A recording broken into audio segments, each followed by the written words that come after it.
Hai teman-teman semua, nama saya Farhansyah dan ini adalah video tugas individu KKN saya. Selamat menonton. Seharian ini aku benar-benar teringat dengan omongan guru agamaku waktu SMP. Beliau orangnya ramah dan sangat anak muda banget. Bisa masuk ke pergaulan anak-anak SMP yang notabene suka bertentangan dengan kehidupan orang tua. Aku lupa siapa namanya. Orangnya berperawakan kecil, tapi berwajah jenius dan sangat suka tersenyum. Beliau dulu juga suka menyapa, baik saat di kelas maupun di luar kelas. Mungkin karena keramaan beliau, aku jadi teringat topik ajaran beliau. Waktu masih di bangku SMP dulu, kebetulan beliau mengajar pelajaran agama Islam, dan saat itu lagi bahas topik hari kiamat. Ada kata-kata dari beliau yang sangat aku ingat banget. Di antaranya, menjelang hari kiamat nanti, dunia akan terbalik-balik. Yang benar tidak salah, yang tidak salah justru yang benar. Nanti Dajjal akan muncul ke publik dengan menawarkan surga dan neraka. Tapi surga dan neraka Dajjal ini belum tentu surga neraka yang sesuai dengan arti harfiahnya. Bisa jadi ini adalah kiasan. Bisa jadi yang dimaksud dengan surga adalah kesenangan, kebahagiaan, kemenangan, kesuksesan, kemakmuran, pujian, dan kesejahteraan hidup. Sedangkan yang dimaksud neraka di sini adalah kesengsaraan, kemiskinan, dikucilkan, tersisih dari masyarakat, dan segala bentuk penderitaan lain. Jika kalian hidup hingga akhir zaman nanti, jangan ambil surga yang ditawarkan oleh Dajjal. Itu adalah jebakan. Itu adalah kebohongan. Jika kalian mengambil surga Dajjal dan mengikuti jalan hidupnya, kalian akan kesulitan pada akhirnya. Kalian akan berpaling dari Tuhan, dan kalian akan dimasukkan ke neraka sungguhan kelak.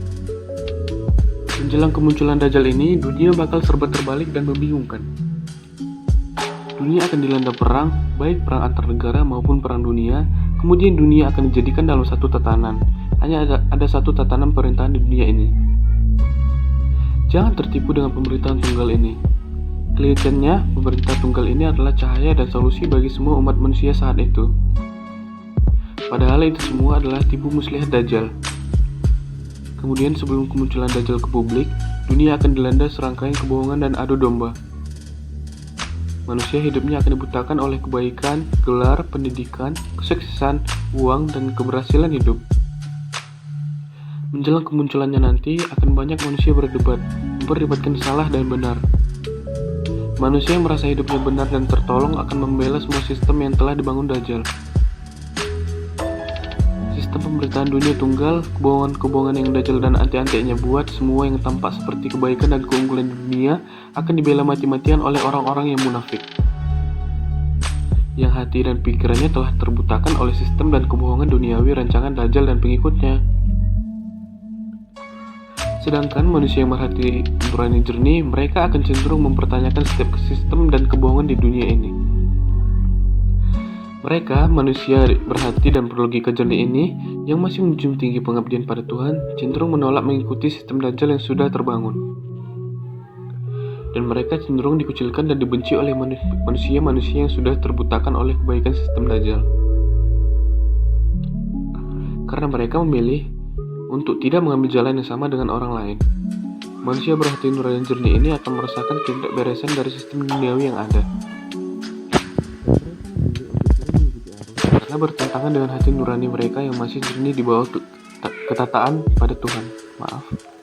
Dan jangan lupa Dajjal tidak bekerja sendiri. Sebelum kemunculannya ke publik, sudah ada manusia-manusia yang menjadi pengikutnya yang menjalankan sistem kebohongan ala Dajjal. Mereka adalah golongan orang-orang munafik yang tergabung dalam kelompok-kelompok tertentu. Nampak baik di publik, namun sebenarnya hati dan pikiran mereka hanya memikirkan nafsu dan kesenangan duniawi. Dajjal sangat senang dengan manusia model begini, dan mereka lah yang dipakai oleh Dajjal untuk menata sistem dunia. Jika seluruh dunia sudah penuh dengan keburukan dan kebohongan, semua elemen di dunia ini sudah berhasil mereka kontrol dan di bawah pemerintahan mereka. Dajjal tinggal muncul ke permukaan dan menawarkan propaganda. Surga dan neraka. Jangan pernah mau ambil surganya, itu hanya jebakan. Ketua ini beliau sampaikan mungkin sudah ada belasan tahun yang lalu. Dulu sih seru mendengarkan cerita model beginian. Ada sensasi ngeri-ngeri horor waktu mendengarnya. Dan sampai aku kuliah pun, cerita-cerita tentang hari kiamat berisi konspirasinya tetap menjadi bahasan yang seru untuk diperbincangkan dengan teman-teman sekelas. Tapi ketika aku sudah memasuki dunia kerja, semua jadi berbeda. Aku kira cerita-cerita akhir zaman berikut konspirasinya hanyalah dongeng dan bergenre horor belaka. Ketika sudah masuk dunia kerja, aku benar-benar dihadapkan pada kondisi kalau nggak kerja, ya nggak hidup. Jadilah setiap hari, waktu dan pikiran dipakai untuk bekerja dan belajar, mengasah kemampuan diri dan mencari uang sebanyak-banyaknya. Ditambah dengan kemeropnya dunia saat ini membuat kita sebagai anak muda tidak mau kalah dan jadi terbelakang. Kita ingin jadi yang paling pintar, paling berprestasi, paling kaya, paling terkenal, dan sederet paling-paling duniawi lainnya. Karena merasa tertuntut dengan kondisi dunia saat ini yang juga membuat kita mau tidak mau harus mengejar duniawi juga. Kalau pengen eksis, akhirnya otak kita jadi terjali ilmu sains dan keperdayaan diri. Kita terpukau dengan pendidikan tinggi berlevel-level, mulai dari sarjana sampai profesor. Bahkan kita tidak segan ikut workshop tambahan untuk upgrade ilmu duniawi kita. Sampai kita lupa kalau kita sudah terseret masuk terlalu jauh, masuk ke dalam masalah duniawi. Sistem duniawi saat ini yang hedonis membuat kita tidak mau berpikir soal mendapatkan uang sebanyak-banyaknya dan berpikir secara logis bisa mungkin. Kita mulai menyisihkan segala hal yang berbentuk gaib dan semua hal yang tidak bisa dinalar pakai ilmu-ilmu saintis zaman sekarang. Kita cenderung menertawakan orang lain jika ada yang bercerita ada oknum X yang masih melakukan praktek persugihan dan guna-guna. Ada oknum Y yang tergabung dalam kelompok-kelompok satanis dan sederet cerita gaib akhir zaman lainnya. Hal-hal seperti ini seiring semakin maju perkembangan zaman semakin terasa tidak masuk akal. Tapi jika kalian membaca buku karya Jonathan Blake yang berjudul Sejarah Dunia yang Disembunyikan, kalian pasti akan berpikiran dua kali tentang hal ini. Praktek politik dan ekonomi yang bekerja sama dengan dunia gaib telah ada sejak zaman peradaban Mesir kuno. Dan praktek-praktek gaib ini ternyata masih dilanjutkan sampai sekarang, terbatas pada kelompok-kelompok rahasia tertentu.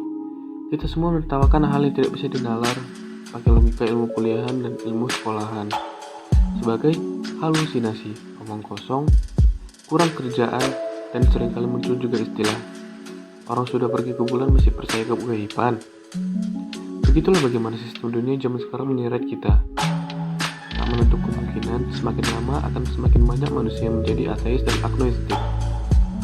Karena semua pemikiran di otaknya sudah terbutakan dengan pengetahuan duniawi dan saintis. Selama tidak bisa dinalar, maka itu adalah omong kosong dan sebuah bentuk kebodohan yang harus ditinggalkan. Lama-lama akan makin banyak orang yang tidak percaya lagi pada agama dan Tuhan. Bagi mereka, agama tak lebih dari cerita dongeng yang kebenarannya masih banyak dan belum bisa dibuktikan secara ilmiah. Apalagi Tuhan yang wujud dan lokasinya saja kita tidak tahu. Mengacu pada kenyataan seperti ini, aku sekarang gak menampi jika mungkin saja apa yang dipertuakan oleh guruku itu akan jadi kenyataan. Mengingat zaman sekarang saja, baru kena COVID saja, kita sudah berbenturan satu sama lain. Kita sebagai rakyat jelata mulai berdebat dengan tim-tim medis yang mengaku kalangan intelek dan penuh dengan ilmu-ilmu saintis. Bagi rakyat jelata yang menyempatkan diri untuk riset mandiri, dan mereka yang masih percaya dengan petua leluhur dan pemimpin agama, cenderung mempertanyakan kejanggalan yang terjadi selama pandemi ini. Bahkan, ada yang sampai kesimpulan pandemi kali ini tak lebih dari akal-akalan elit global yang mau menarik keuntungan sebanyak-banyaknya dari bisnis vaksin. Para elit yang tergabung dalam skema bisnis vaksinasi tak lebih dari pengikut-pengikut Dajjal yang sedang bekerja membentuk tatanan dunia yang sesuai dengan mereka inginkan. Sebelum kemunculan pemimpin mereka yang sesungguhnya tiba, sedangkan tim medis dan pendukungnya, apalagi yang bekerja langsung di bawah WHO, cenderung untuk mendebat habis-habisan orang-orang yang mempertanyakan pandemi ini. Bahkan tak segan-segan mereka memberikan cap halusinasi dan bodoh untuk rakyat-rakyat yang mempertanyakan kejanggalan penyakit ini. Berkali-kali mereka menekankan bahwa penyakit ini benar-benar ada dan sangat mematikan. Jadi setiap rakyat harus mendengarkan mereka karena mereka lah yang belajar soal penyakit dan kesehatan. Mereka lah yang pintar, mereka yang mempunyai kapasitas untuk bicara soal penyakit ini. Zaman sekarang rasanya semua serba berbenturan. Yang salah terlihat benar, yang benar terlihat salah. Ini baru COVID-19, baru penyakitnya saja yang keluar. Nah, bagaimana nanti ketika vaksinnya keluar ya? Apakah nanti akan terjadi perdebatan sengit lagi antara rakyat dengan tim medis dan pendukungnya. Lalu keluar statement, ambil saja vaksinnya sekarang. Kalau nggak divaksin, kamu nggak akan bisa hidup bebas. Mana-mana harus bawa hasil rapid test atau PCR test yang merepotkan. Ketika kamu divaksin, kamu bisa bebas pergi kemana saja dan melakukan apa saja tanpa beresiko terjangkit COVID. Bagi yang tidak mau ambil vaksinnya, kalian termasuk golongan orang bodoh yang merugi. Jika statement seperti di atas keluar, apa yang terjadi selanjutnya pada dunia ini ya? Apakah ini sudah benar-benar akhir zaman yang diceritakan oleh guruku tadi?